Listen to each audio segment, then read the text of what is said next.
maaso oyomberezo olowooze nti nnyingi ffe tugezaako okukulaga nti waliyo ekizibu ekirala era onaabuuzizza gweobuuzizza nti bwe tukola ekyo ayina obuzibu abantu bamukolere ki? Bobi Wine muto wange ayina eŋŋombo oyo gyakozesa ennaku zino buli muntu kwebereramu. Wabaddewo Bishop simanyi nawulabye nabbi oba w'Ekongo yazze naye n'atutiisa kuba tubadde n'enkola za feezi tubadde tulina eya defiance ku ludda olumu tulina n'eya Bobi Wine ku ludda olulala. Omulamuzi w'Ekongo n'atugamba nti eya defiance esobola okutwala musajja naye Mukama yamulaze ng'omusaayi guyiika mungi nnyo. Kati twatayagala kuddamu kulaba musaayi nga guyiika mu Uganda ne tugamba nti katugende ne Bobi Wine. Kati ekiseera ky'okwebereramu buli muntu eyo nayona gy'oli oteekwa kufuna ndaga muntu ate loko majivu nabufuukukwetaba Ono Chairman Abel Mbogolumu Street Village, Kampala Central. Over 20 years, cases has failed to repair Red access road, yet ground rate, property rates, trading license, all taxes are paid properly. Mukadde wange wanji munnayo nkale mukadde wange ayi aduse omusolo abo kuba kumanya oteguyinza kola kakagudako katuuse but wanji mukadde wange wanji arubata nayo omusolo gw'ensolo oyo tubate fe wanji mukadde wange nkale mukadde wange amanya n'endowooza yo ku nsonga eno mukulu Katende mbadde mbuuza nesebo nditusoze tutya abantu abamu okumanya ebintu ebyo nga tuli mukulabikira sebo Katende mbadde manyi Katende ow'ekiyinda mityana sebo tweyanze nzeyi waffe atulaba nnyo feka tubalinde kati kankubule ne mukalulu bagira bakyeyagaliza nga ffe abalonzi tetulina yo tufunira nsaba sebo mukadde waye wanje hello mukadde wange tukuulira endowooza yo ku nsonga eno esebo ekikola obubi oyagala okuwuliza eddoboozi lya terefayina kati ne tufuna kyeyitabya n'ekirala esebo nga tukaana emitwalo 3 mu akakaaga sooka olindeko mukadde waye wanji munnaye kale muje baliko mukadde wange tuweereza sebo wanji sebo muje baliko sebo tuweereza tukuulira ekabale ekiga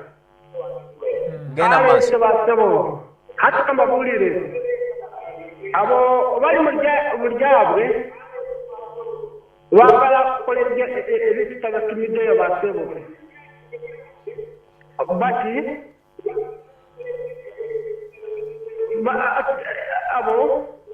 bamembe ba parliament abingi bali mulyabo sebo tweyanze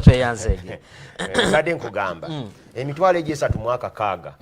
bagikulaganga emingi egy'omwezi naye ku siringi emiliyoni 11 omubaka wa parliament bawa kumujjako pay as you earn sente z'omujjako zisinga emitwalo 10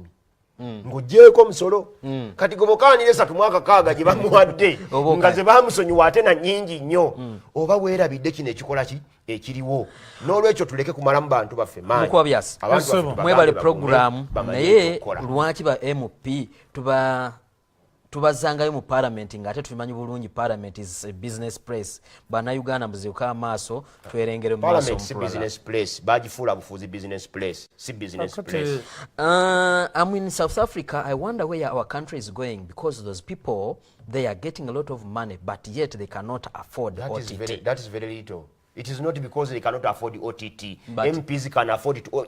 pay for OTT. And by the way, MPs do not need the OTT because parliamentary business cannot be transacted in any of the social medias. When you are transacting in parliamentary business, you use direct internet, not social media. Webale nnyo mukulu Tendo program eno tusima sekamanya ekazo nebaza mukuba byaso okubeera ne bwino naye bakimanya abaka basusiza nnyo eddembe n'emitwalo 3 mu akakaaga nazo ne zirema tulaga wa munange nno simutegedde naye alabika ali mu ggwanga lyesinakakasa bulungi nnyo nze buwembo katwe mbeebaza kula program naye ndowooza kansooke nzikomeweewo gwe kitwale prison service Uganda Police Force UPDF eso byo na bitongole bya government ne correctional forces zonna tebawa musolo forces zonna ezo zonna teziwa musolo tebagibwako omusolo gwonna payers and buli kimu kyonna tebakola ki akati olwaleero ne bano nga baka parliament nga amateeka mu nteekateeka y'executive olwaleero kyekizibu bwe banga ekira executive yereeta bills mu parliament tebeera parliament nti yo yereeta bills bills ziva muki mu government mu executive akati bwe banga ziva mu executive gwe nkugambye president w'eggwanga nga bw'avaayo n'agamba ku kyebikajjo nedda twagala tuveeyo nga cabinet etudde ku lunaku lw'ebbalaza enkya baveeyo n'ekyo kijje nti executive minister gwe kikwatako owa justice ne constitutional affairs aleese ekigambo kya bill ne minister in charge presidency naye agireese obuzibu ba MP abamu basonda food and nutritional fine basoma food and nutritional fine art and others studied none they don't know issues of national importance bakugamba olwaleero etteeka likulaga nti max guni requirement eya academic qualification is equivalent to senior 6 tuliziganya anti kati alinga agamba nti bateesa tebabyekakasa tukomewo 1961 when we had Benedict Mugumba Kiwanuka's government sebo bakadde baffe abali mu parliament eya Ben Kiwanuka abalina diguli baali babale then about one from 1962 up to 1971 abalina diguli baali babale naye bw'ogenda mu Hansard okuteekerateekera eggwanga eno 5-year development plans ezakolebwa nga zitunudde paka mwaka gw'2020 ogwajja mu mulembe gwa Yoweri Museveni olwaleero ogisoma mu bigambo by'ebyobulimi ebyabyobulamu ebyaki ebyeducation it was perfect kati tukole ki mu ddakiika mu yokka olwaleero cabinet abatulaba olwaleero kyekizibu kyeggwanga be balina okwezza obujja ku bino byonna tuleke kufuula bano babaka parliament kiso kya mbuzi sente bitongole ebirala Latifa webale nnyo mwebalire ddala bakadde bange sentamu mukuba byasinjagala musomeza angambye nti ne executive kyekizibu bwembuulira tukole eki mu ddakiika abaka ba parliament banenya ekintu kimu kyokka kwekkiriranya naye nze ngamba gwali eyatulaba n'atuwuliriza bukya tutandika programu eno twagitandikira ku mulamwa bwe bala twogera nga tukubuulira tugezaako okulaga obutali bwenkanya obutuuziddwa ku bantu ba bulijjo n'olwekyo buli muntu yenna gezaako okulaba ng'okola kyonna ekisoboka olwanyisa obutali bwenkanya tweyanzege musibe bulungi bakadde bange twaliwo eyo programu eddako tubakakasa nti emiziki weegiri ate alonda giri professional tubaagaliza birungi byereere akuma atakumira mpeera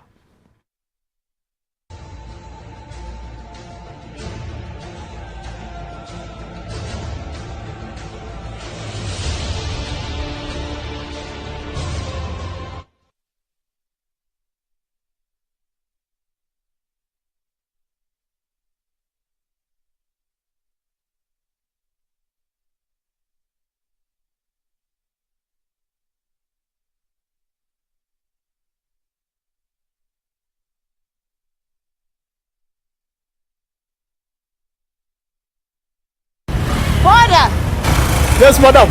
Let's go. But you aren't asking me where I'm going. Well, I don't have to, because it is unlimited everywhere and anywhere for days. Is that even possible?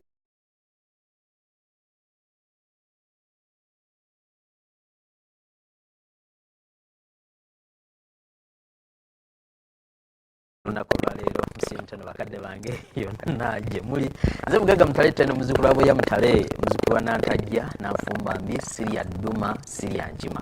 ewaffe ebbira si kwefaananyizaako bwefaananyiriza naye nanfumba mbi ayogerwako gwe mulaba mu nguudo z'e Kampala ali awo ebbira wenyininyini so bwe mba mbyogerako